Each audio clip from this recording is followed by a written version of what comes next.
नमस्कार, स्वागत है आपका एबीपी गंगा पर। आप देख रहे हैं मुद्दे की बात। आपके साथ मैं हूं लवी गुंबर और मुद्दे की बात की शुरुआत आज मुख्तार पर मेहरबानी की इनसाइड स्टोरी के साथ। यहां पंजाब के जेल मंत्री की माफिया मुख्तार अंसारी के करीबियों से मुलाकात पर बवाल मच गया है।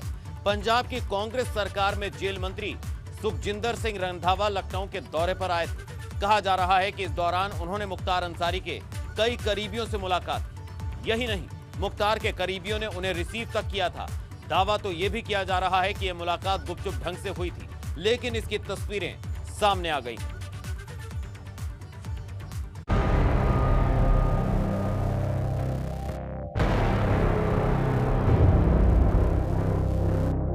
पंजाब के जेल मंत्री सुखजिंदर सिंह रंधावा ने समझा होगा कि गुपचुप मुलाकात की ये तस्वीरें पर्दे में ही रहेंगी, लेकिन हो गया उल्टा।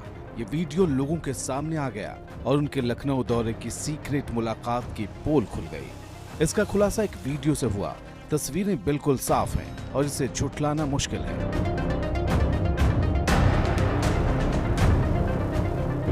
अब सिर्फ पंजाब के जेल मंत्री सुखजिंदर सिंह रंधावा ही सवालों के घेरे में नहीं है। सवालों में घिर गई है पंजाब की कैप्टन अमरिंदर सिंह की अगुवाई वाली कांग्रेस सरकार। पार्टी से भी पूछा जा रहा है कि क्या कांग्रेस का हाथ उत्तर प्रदेश के माफिया के साथ है। माफिया डॉन मुख्तार अंसारी पंजाब की रोपड़ जेल में बंद है। योगी सरकार मुख्तार को सजा दिलाने के लिए उसे यूपी लाना चाहती है, लेकिन पंजाब की कैप्टन अमरिंदर सिंह सरकार मुख्तार को यूपी आने नहीं दे रही। दोनों सरकारों के बीच का विवाद सुप्रीम कोर्ट तक पहुंच चुका है। इस बीच पंजाब के जेल मंत्री का लखनऊ में मुख्तार अंसारी के करीबियों से मिलना चौंकाने वाला है। कहा जा रहा है कि पंजाब के जेल मंत्री के साथ पंजाब के 2 आईएएस और दूसरे सरकारी अधिकारी भी मौजूद थे। पंजाब के जेल मंत्री की लखनऊ में जिन लोगों ने अगवानी की, उनमें अब्बास नकवी, सईद अनवर और डॉलीबाग निवासी आसिफ खान का नाम सामने आ रहा है। पंजाब के जेल मंत्री रंधावा की लखनऊ में अगवानी से लेकर उनके लिए सारे इंतजाम करने में मुख्तार के करीबी अब्बास नकवी, सईद अनवर और डालीबाग निवासी आसिफ खान शामिल थे।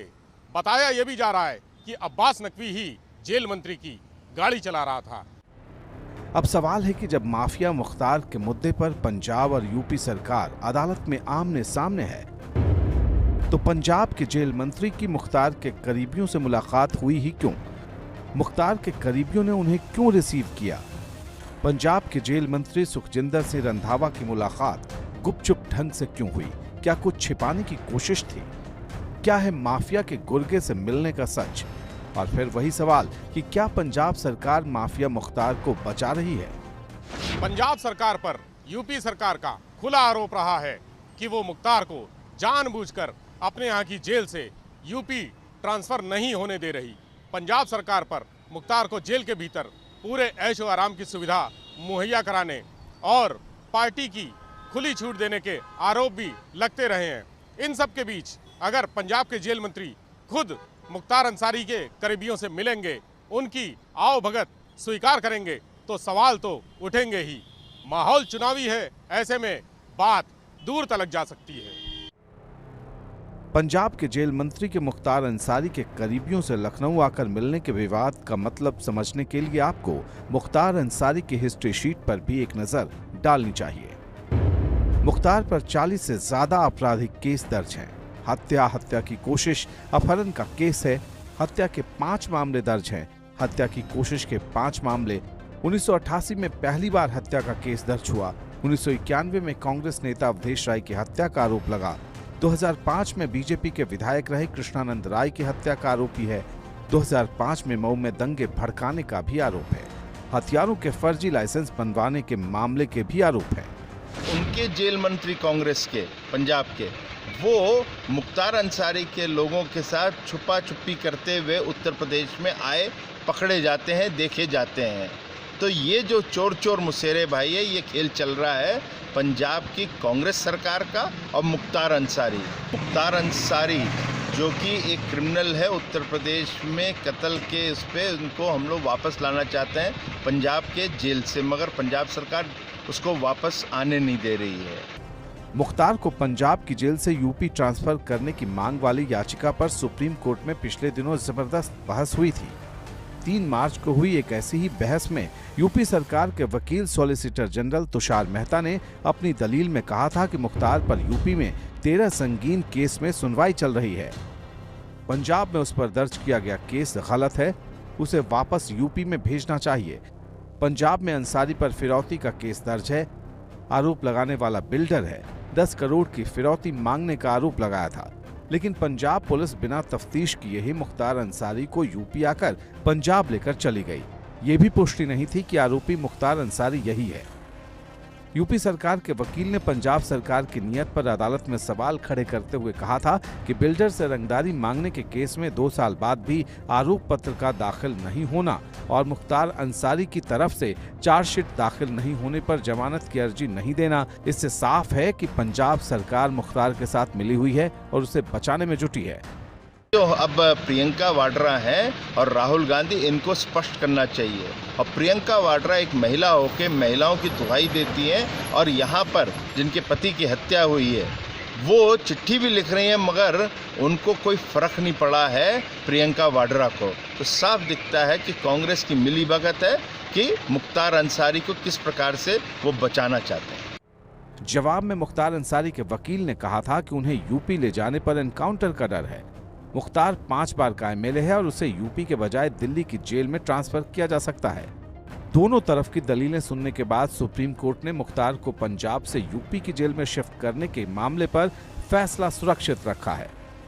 इतना हाई प्रोफाइल मामला होने के बावजूद पंजाब सरकार के जेल मंत्री ने लखनऊ में जिस तरह मुख्तार अंसारी के करीबियों से मुलाकात की वो सबको हैरान कर रहा है। हर बार की तरह कांग्रेस के नेता इस बार भी मुख्तार को बचाने के आरोपों पर खुलकर कुछ भी बोलने से बच रहे। तो मुख्तार पर पंजाब सरकार की मेहरबानी के बाद बात अब अतीक की। यूपी में माफिया और बाहुबलियों की अवैध इमारतों पर फिर से बुलडोजर चला है। प्रयागराज में ऑपरेशन नेस्त नाबूद के तहत बड़ी कार्रवाई की गई। यहां माफिया अतीक अहमद के करीबी के शॉपिंग कॉम्प्लेक्स को ढा दिया गया। वक्फ बोर्ड की जमीन पर कब्जा कर शहर में अवैध दुकानें बनाई गई थी। अतीक के अपने करीबियों को आगे कर यहां 64 दुकानें बनवा दी थी। अब ये सब ध्वस्त कर दी गई हैं।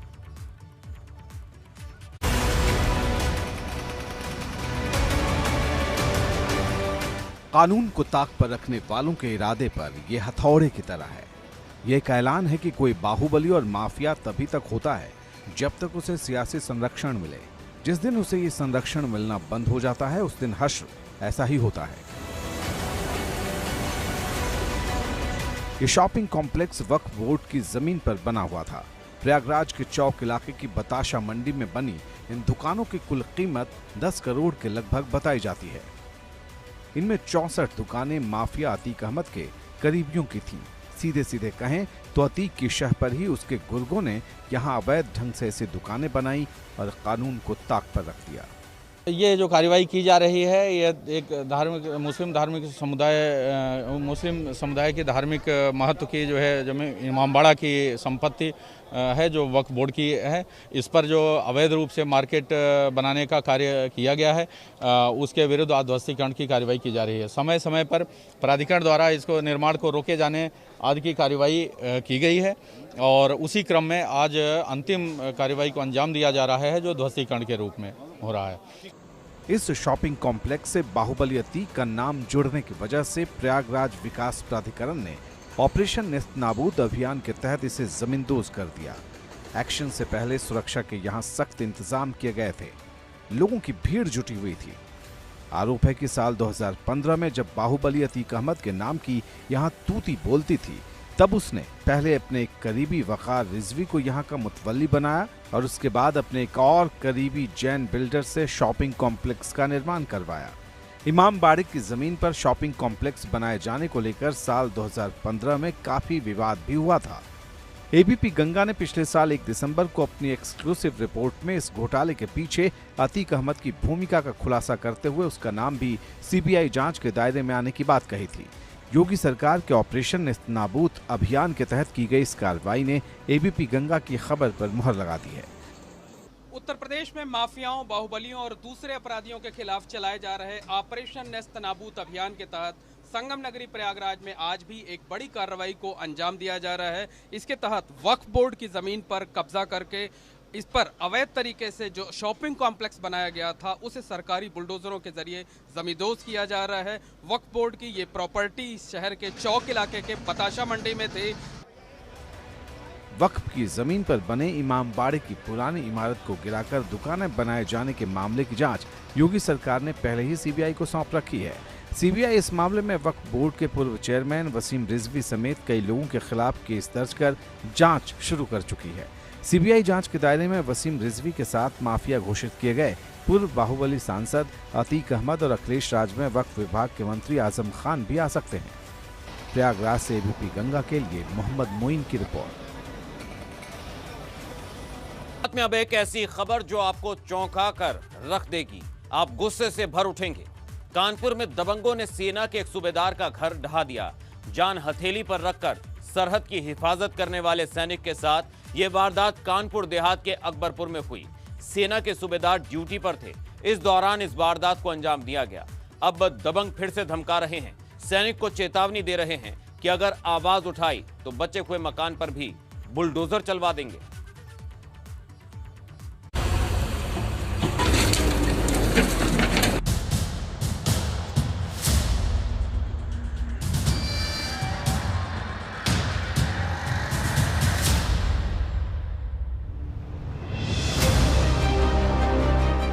जिस घर को लेकर सालों तक सपने संजोए, उस आशियाने का एक बड़ा हिस्सा जमींदोज हो चुका है। दबंगों ने मकान के इस हिस्से को मिट्टी में मिला दिया, बुलडोजर चलाकर इस तरह ध्वस्त कर दिया कि यकीन करना मुश्किल है कि यहां कभी पक्का मकान भी था। सेना के इस पीड़ित सूबेदार का दर्द किसी को भी हिला सकता है। अन्याय की इंतहा हुई है। दबंगों ने घर के पीछे का कमरा और शटर को तोड़कर पहले लाखों की लूटपाट की, इसके बाद मकान के इस हिस्से पर बुलडोजर चलवा दिया। मैं जो है ये मेरा मकान है, मैं फैमिली सहित आर्मी ड्यूटी पे था, तो कुछ दबंगों ने लोगों ने मेरी अनुपस्थिति में, मेरे परिवार इधर था नहीं, इन्होंने मेरा मकान ध्वस्त कर दिया। तस्वीरें कानपुर देहात के अकबरपुर कोतवाली के अम्बेडकर नगर की हैं। यहाँ के वार्ड नंबर 7 में इसी जगह पर अजय कुमार सिंह का बड़ा मकान था। अजय सेना में सूबेदार हैं, 27 साल से देश की सेवा कर रहे हैं, लेकिन दबंगों के इस मनमानी पर जब स्थानीय पुलिस थाने में इंसाफ के लिए पहुंचे तो मदद की गुहार अनसुनी रही। अभी मैं पुलिस प्रशासन से ये रिक्वेस्ट कर रहा हूँ कि मैं देश की रक्षा करूँगा और कर रहा हूँ, तो आप लोग क्या हमारे साथ ऐसा करवाओगे जो ये हुआ है हमारे साथ? पुलिस जो है हमारा बिल्कुल ध्यान नहीं दे रहा हो। और मैं एसपी साहब का शुक्रिया अदा करूंगा, अपने सीओ साहब का शुक्रिया अदा करूंगा, जिन्होंने हमारी बहुत हेल्प किया। उन्होंने ऐसे ऐसे वर्ड बोले कि मैं अभी अपने मुंह से बोल ही नहीं सकता हूँ। आरोप है कि दबंग हथियारों से लैस थे, जेसीबी लेकर आए थे और फिर सेना के सूबेदार के इस मकान पर बुलडोजर चला दिया। वारदात के वक्त अजय सरहद पर ड्यूटी पर थे। पता चला तो भागे भागे परिवार के साथ आए। जब दबंगों के सामने जाकर विरोध किया तो उन्होंने मकान के बाकी बचे हिस्से पर भी बुलडोजर चलाने की धमकी दे डाली। अभी हम ये चाहते हैं कि इनसे जो है ये मकान दोबारा बनवाया जाए और जो मेरी लूटपाट हुई है ये मेरा सामान वापस दिलाया जाए। सेना के सूबेदार अब दोराहे पर हैं। मुमकिन नहीं कि देश की खातिर फर्ज को किनारे रखकर यहां दबंगों से ये लड़ाई लड़े, कोर्ट कचहरी के चक्कर काटे। अजय पुलिस से इंसाफ चाहते हैं। बस इतनी सी गुहार है कि जिन दबंगों ने इनके मकान के हिस्से को गिराया उन पर कार्रवाई हो और दबाव डालकर उनसे नुकसान की पूरी भरपाई कराई जाए। थाने में गुहार नहीं सुनी गई, लेकिन अब इलाके के एसपी से उम्मीद बंधी है, जिन्होंने इंसाफ का भरोसा जताया है। यस बिल्कुल करेक्ट है कि उन्होंने हमें धमकी दिया है कि मैं नए जेसीबी लाकर जैसे ही आप लोग ड्यूटी पे जाओगे मैं पूरे को ध्वस्त कर दूंगा। आप हमारा कुछ भी नहीं बिगाड़ सकते हैं। एबीपी गंगा ने इस मुद्दे पर कानपुर देहात के एसपी केशव कुमार चौधरी से बात की। हमने पूछा कि पुलिस कब तक दबंगों पर एक्शन लेगी। जवाब सुनिए। थाना अकबरपुर क्षेत्र में कस्बे के अंदर एक फौजी ने एक ज़मीन खरीदी थी और उस पर उसने बाउंड्री बनाई थी। उस बाउंड्री को जो जिनसे खरीदा था उन्होंने तोड़ दिया है। इस बारे में थाने पर मुकदमा पंजीकृत किया गया है और FIR दर्ज करने के बाद विवेचना के दौरान कुछ बातें प्रकाश में आई हैं, जिसमें जो आरोपी हैं उन्होंने बताया और जो है जिनका मकान गिरा है, मकान क्या वो बाउंड्री वाल है, तो बाउंड्री वाल जैसे गिराई गई क्योंकि उन्होंने ज़्यादा बना लिया था। इस बात को फौजी ने स्वीकार भी किया है कि जितना मैंने परचेज किया था उससे थोड़ा ज़्यादा बना लिया था, लेकिन उन्होंने गैर कानूनी तरीके से गिराया है और इस संबंध में मुकदमा पंजीकृत किया गया है। विवेचना के दौरान के बाद आगे भी कार्रवाई की जाएगी।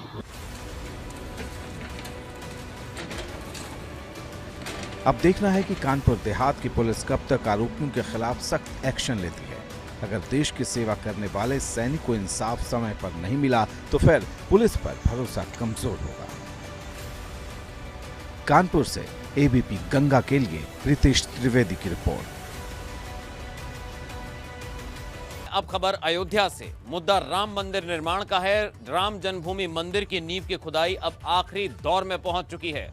नींव की खुदाई का करीब 85% काम अब पूरा हो चुका है और इसी महीने इसका बाकी काम भी पूरा हो जाएगा। इसके बाद अगले चरण में भराई का काम शुरू होगा और 2024 तक भव्य मंदिर निर्माण के लिए दिन रात एक किया जा रहा है।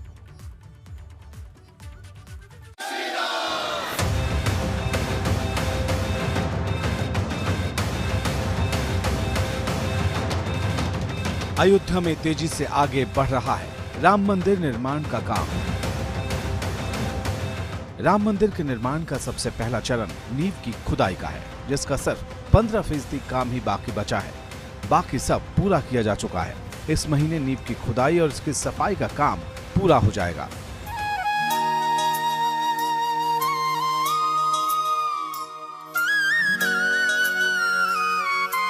श्री राम जन्मभूमि तीर्थ क्षेत्र ट्रस्ट के मुताबिक काम तेजी से आगे बढ़ रहा है। नींव की खुदाई पूरी होने के बाद इंजीनियरों की टीम अगले दौर के काम को तेजी से आगे बढ़ाने में जुट जाएगी। भगवान की कृपा से मंदिर निर्माण की दिशा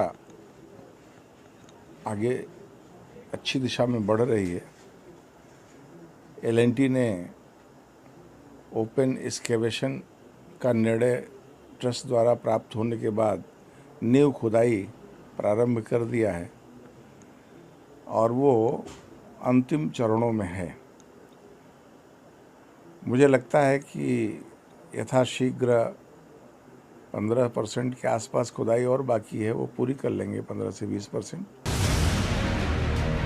अगले 3 साल में यानी 2024 तक राम मंदिर का निर्माण पूरा कर लिए जाने की योजना है। अब नींव खुदाई के बाद इसे भरने के लिए खास मटेरियल की डिजाइन और इसके कंपोजिशन को फाइनल कर काम को आगे बढ़ाया जाएगा। ट्रस्ट के मुताबिक अप्रैल के पहले हफ्ते से नींव को खास तरह की निर्माण सामग्री से भरा जाएगा, जिससे मंदिर की बुनियाद बेहद मजबूत बन सके। कुल 44 परतों में मंदिर की नींव की भराई का काम होगा। इंजीनियर्ड फील्ड मटेरियल की डिज़ाइन, उसका कंपोजिशन प्राप्त हो जाएगा, फिर आगे की प्रक्रिया तय करके ट्रस्ट उसको प्रारंभ करेगा। सारा काम तय समय सीमा के भीतर पूरा होने पर सबसे ज्यादा जोर है। फाउंडेशन का काम पूरा होने के बाद मंदिर के ढांचे का काम शुरू होगा। कुल 36 महीने के भीतर अयोध्या में भव्य दिव्य राम मंदिर का सपना साकार करने की योजना है।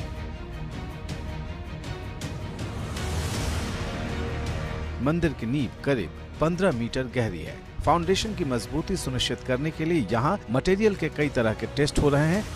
नींव को भरने से पहले उसकी लोड क्षमता भी आंकी जाएगी। सारे काम समय पर पूरे हों, इसके लिए हर दिन निर्माण के काम की समीक्षा होती है।